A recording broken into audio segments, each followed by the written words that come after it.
중국은 1대1로 전략을 추구하면서 주변 국가들에게 경제력을 통한 영향력을 강화함으로써 미국의 군사적인 동맹을 약화시키는 것을 목표로 설정하고 있습니다.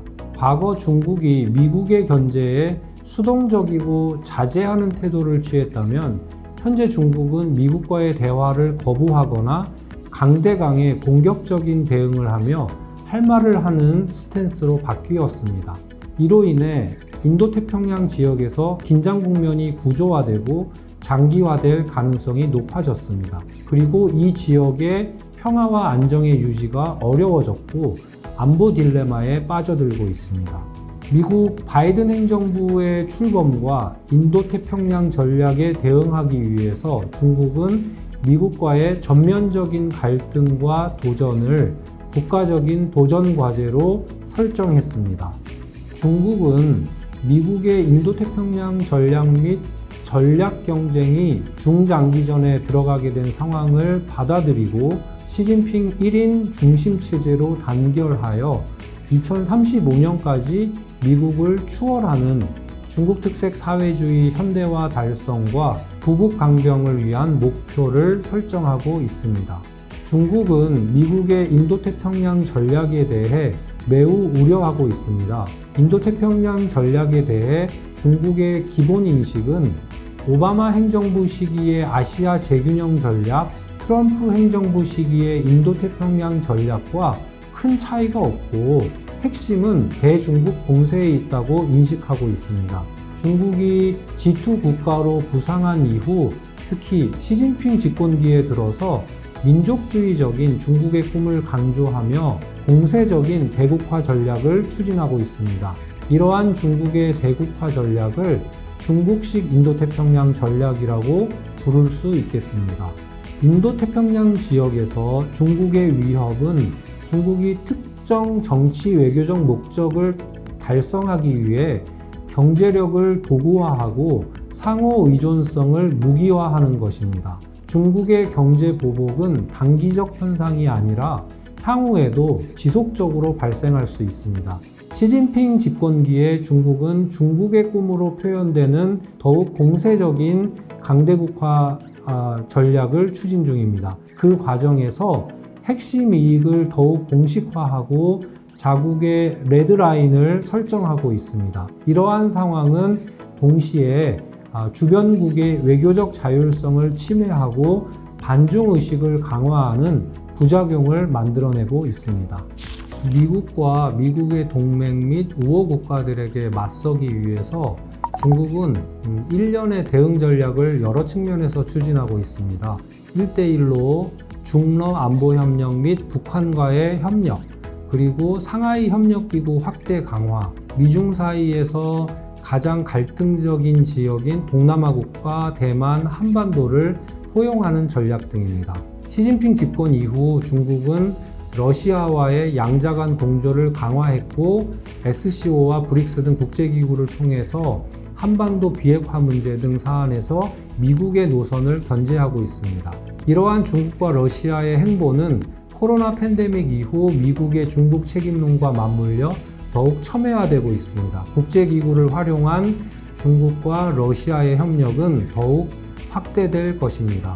미중의 전략 경쟁 속에서 인도태평양 지역의 국가들은 경제적으로 중국과의 관계에서 국가이익을 극대화하면서 미국과는 동맹국으로서의 관계를 고려한 군사협력을 잘 이어가는 것을 외교적 스탠스로 삼아왔습니다. 특히 아세안 국가들은 어느 한쪽을 자극하지 않으면서 중국으로부터 투자를 이끌어내 국가의 인프라를 구축하는 등 경제 발전을 도모하고자 하고 미국과의 연대를 통해서는 해양 영유권 확보 등 안보를 위한 군사협력 관계를 지속하고자 합니다. 한편 일본의 경우에는 강력한 경제력과 군사력을 이미 갖춘 상황에서 미국과의 전통적인 동맹관계를 명확하게 최우선시하면서 중국과의 마찰을 줄이는 방향으로 경제, 외교, 군사 문제를 다루고 있습니다.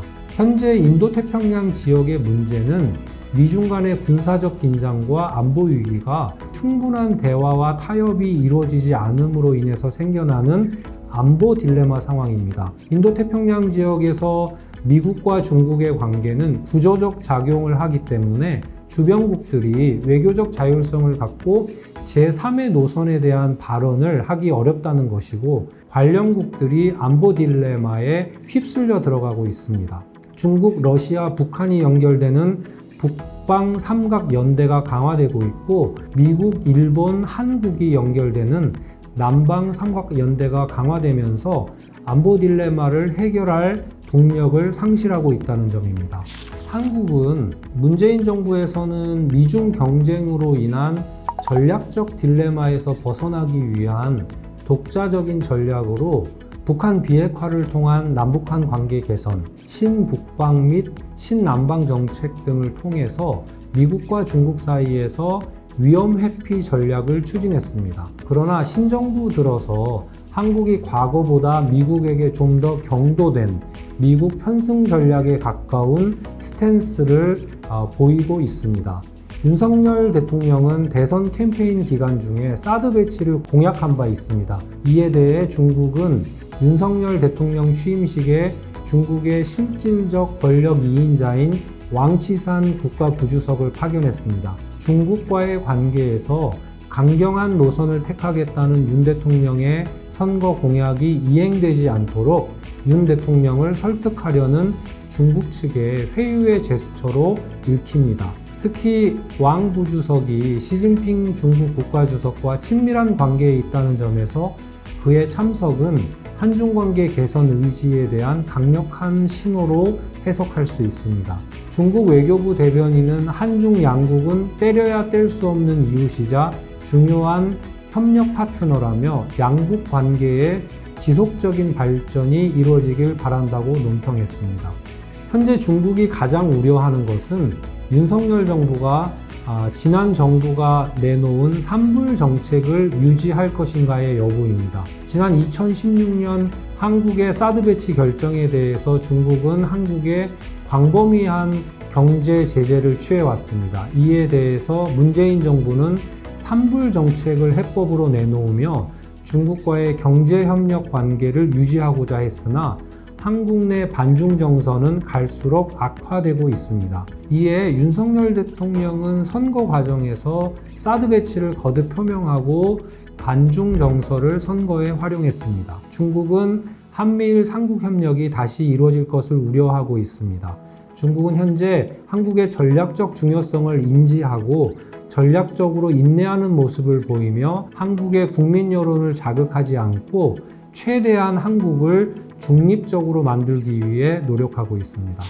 미중 관계는 상당 기간 격렬한 경쟁 관계가 지속될 것입니다. 이는 명확해 보입니다. 그러나 미중 간의 전략 경쟁이 궁극적으로 패권 경쟁으로 가게 될지, 경제 문제 등 미중 공동의 과제를 축으로 협력의 기제를 강화하게 될지 아직은 알 수 없습니다. 국제 정치의 양상이 빠르게 변하고 있기 때문에 미중 간의 경쟁 이슈들이 정리되고 경쟁을 위한 공동의 규범이 마련되면 협력 기조가 강조될 수도 있습니다. 한국은 미중 관계를 경쟁 일변도나 대립 일변도로만 보지 않고 협력의 가능성도 함께 살펴야 합니다. 냉전 시기의 데탕트가 갑자기 도래할 수도 있기 때문입니다.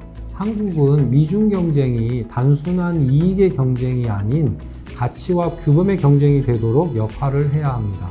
인도태평양 지역이 가치와 규범에 기초한 질서로 나아가고 미중이 아시아 전체를 위해 긍정적인 경쟁을 하도록 유도해야 합니다. 그러기 위해서는 인도태평양 지역의 많은 국가들과 견해를 같이 하고 규범 기반 질서에 대한 비전을 공유하는 것이 필요합니다. 한국이 당면한 북핵 문제와 관련해서 미국과 중국의 협력을 추구하는 것이 필요합니다. 북핵은 미중 간 경쟁의 사안이기도 하지만 비확산이라는 협력의 사안이기도 합니다. 미중 간 경쟁이 심화되고 상호 인식이 악화되면서 북핵 문제를 보편적 비확산 규범의 문제로 보려는 의지가 약화되고 있습니다. 한국은 북핵 문제를 지속적으로 규범의 문제로 위치시키고 이를 위한 담론을 강화해야 하는 입장입니다. 이것이 한반도 지정학의 미래와 연결되어 있습니다. 올해가 한중 관계 30주년이 되는 해입니다. 그래서 한국 외교부와 중국 외교부가 작년부터 한중관계 미래발전위원회라고 하는 1.5 트랙의 위원회를 마련해서 한국과 중국이 미래에 어떤 협력을 할 수 있는가에 대한 논의를 이어왔고 그런 공동 보고서가 발표될 예정입니다. 그래서 한국과 중국이 공동으로 협력해야 한다고 생각하는 부분에 대해서 말씀드리겠습니다. 첫째, 한반도 비핵화 문제에 대한 중국과의 전략적인 소통과 협력이 필요하다는 것입니다. 한반도가 직면한 난제들을 대화와 협상을 통해 정치적으로 해결하는 방향으로 나아가야 한다는 것입니다. 둘째, 탄소 중립을 핵심으로 하는 에너지 전환, 그리고 전통 경제에서 디지털 경제로의 전환, 불평등을 줄이고 복지사회로 향하는 사회적 전환 등의 의제에 대해서 협력해야 한다는 인식을 공유하고 있습니다. 셋째, 역사 문제, 해양 경계 획정 및 방공 식별구역 문제 등의 현안에 대해서 다양한 대화 기제를 통해 양측이 수용할 수 있는 해결 방안을 찾아야 한다는 것입니다. 넷째, 무역 투자 분야에서 안정적인 성장 동력의 확보라는 목표를 이루기 위해서 상호 개방적이고 자유롭고 공정한 무역 투자 환경의 조성, 새로운 분야의 협력 기반 마련, 전통 분야 및 첨단 산업 분야의 새로운 발전 동력과 모델의 발굴, 불확실성의 해소 등 더 많은 노력이 필요한 상황입니다. 다섯째, 양국 간의 기초과학 분야의 연구 협력, 인재 교류, 교육 협력을 할 수 있습니다. 양국의 과학연구기관과 대학 간의 기초연구, 신에너지, 바이오 의학, 전자정보, 에너지 절약 및 친환경, 의료보건, 첨단 장비, 인공지능, 산업, 사물 인터넷 등 신산업 분야의 협력을 강화하고 공동 연구 네트워크 구축 등을 논의해야 합니다. 그리고 신기술 관련 국제 표준화 협력을 강화하고자 합니다. 양국이 대기오염물질 모니터링 데이터와 미세먼지 예보 및 경보의 최적화, 에너지 시스템과 정보통신 기술 융합으로 사이버 안보 리스크 대응 등에 협력해야 합니다. 이와 함께 동북아 지역 협력 심화를 위해 첨단 교통, 녹색 교통, 방역 교통, 평화 교통 등 교통 분야 협력을 추진해야 할 필요성이 있습니다.